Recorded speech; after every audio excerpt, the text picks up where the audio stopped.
The way that I landed the role of Lorenzo was kind of interesting. I had gone into the original audition to read for a different role, and in the room that day was casting director Christine Cromer, director Anthony Hemingway, and the executive producer Bart Wenrich.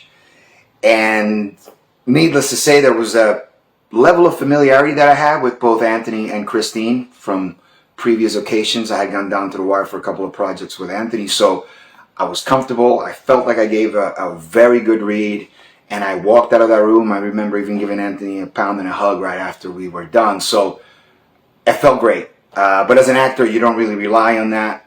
Once you're done, you kind of, you enjoy your victory for a little while, and then you have to let that go very quickly, because it doesn't always mean you have a job, right? So I walk out of the building, and I'm literally turning the corner on the next avenue, and I get a call from my management team letting me know that they loved me, but that they would either have me go next day for a separate role that they were thinking about me for.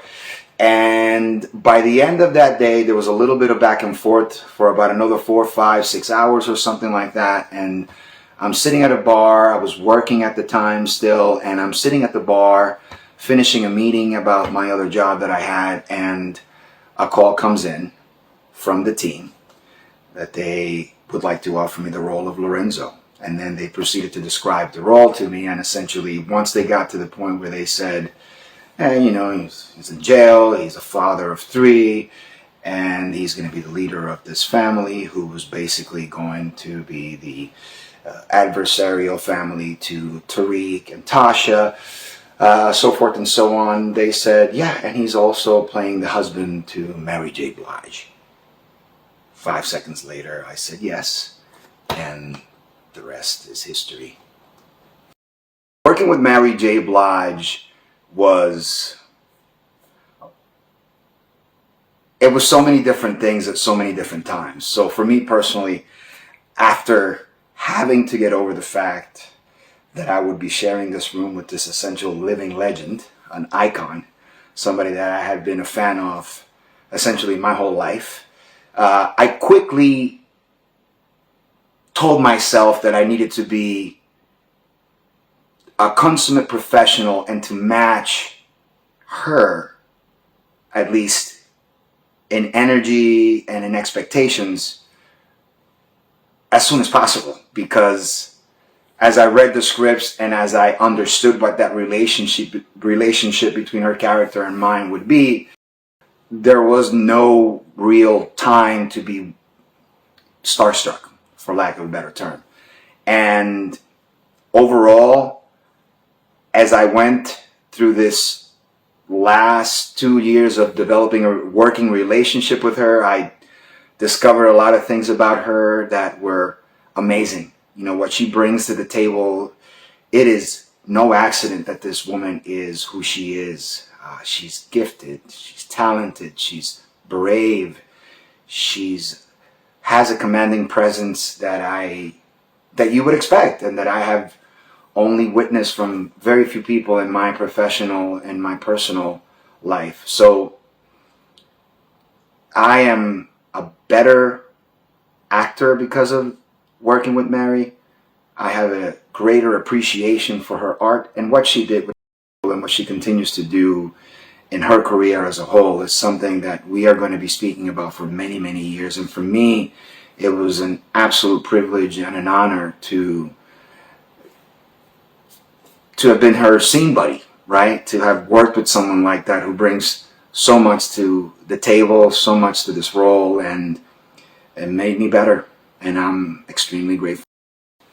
Are you good, bro? Are you good, bro? Yes, I am good. I am very good. In fact, I'm in a place where I wasn't before.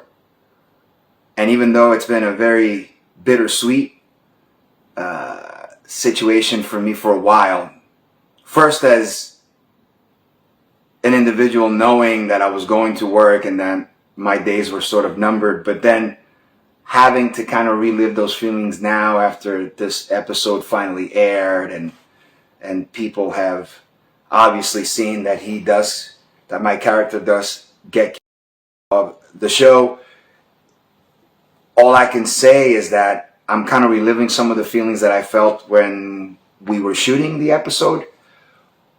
But there's so much more to be happy about because the response has been amazing. People legitimately have like this adverse reaction to not seeing Lorenzo anymore, whether it was his death or the way that the plot kind of developed for him and his demise as a whole. So I'm in a very, very, very good place. I'm happy. I think I gave it my all. I think that I delivered on what I was asked to do. I did my job. And although we're not supposed to allow ourselves to become too dependent on an audience response, I'm just grateful for it because it has been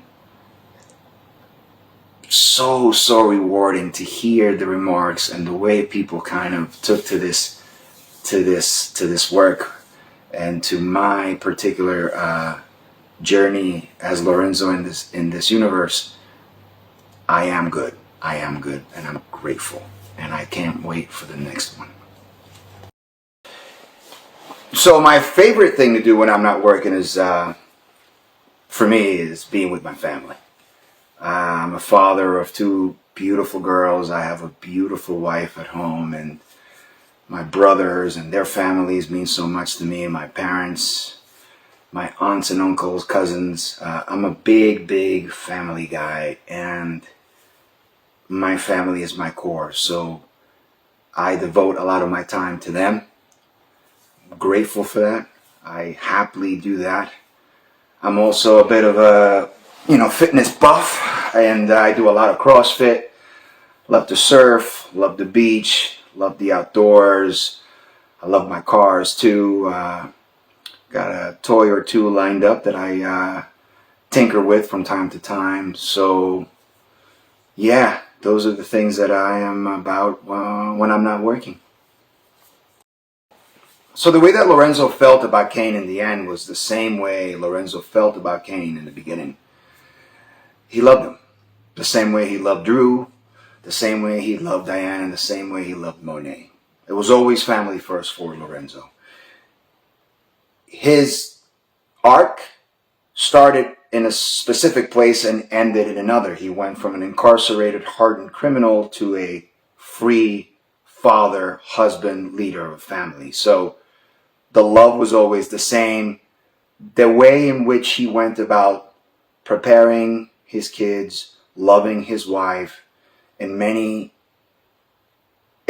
in a way controlling both his wife and his kids, but at the same time guiding his kids and trying his wife, was always grounded in love and always grounded in the idea that family is first no matter what. And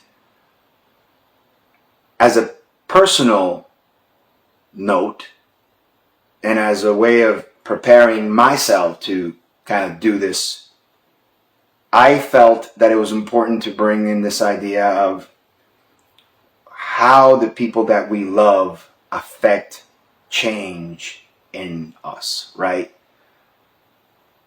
Sometimes you act out of fear, and I think that Lorenzo was acting out of fear of not wanting to go back to jail, for example, but also the fear of disappointing his family and disappointing his wife.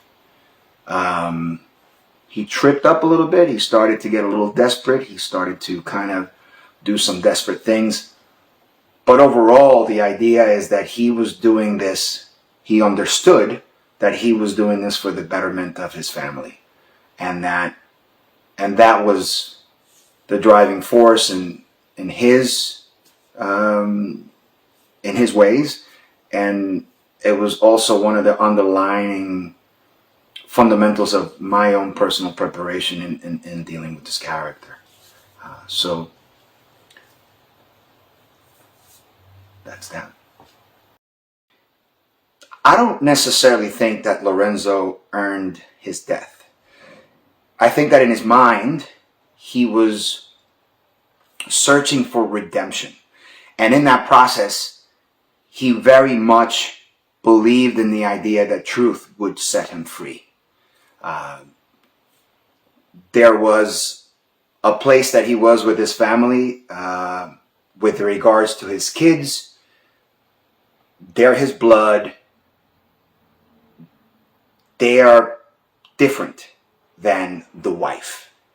So I think he existed in two different arenas. His personal, for most intents and purposes, he knew that that was always going to be contentious. And I think that for him, it was accepting the idea that he would have to, at some point, relinquish some of the power or share some of that control with his wife. But then on the other side with his kids, I think that what that was about for Lorenzo was the idea of really preparing them. And preparing them in a way that he thought best according to each one of them, which of course was different in his mind. He had visions for his children that were very different for each one. So, you know, that is the mindset that he was in. I don't think that he expected he was necessarily acting in a way that earned him his death. On the flip side of that, the world that this family lived in, or the world that their environment was obviously a very volatile and dangerous environment. So earning your death versus having an expectation that your day might come someday, to me, are separate things in the way that Lorenzo approached his life, the way he approached his work, and the way he approached his family. So I don't think he earned his death, no. I think Lorenzo wanted to live a little longer.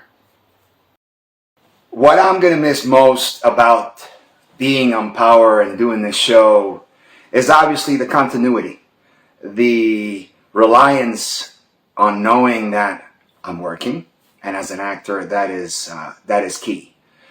And that is only replaced with gratitude and with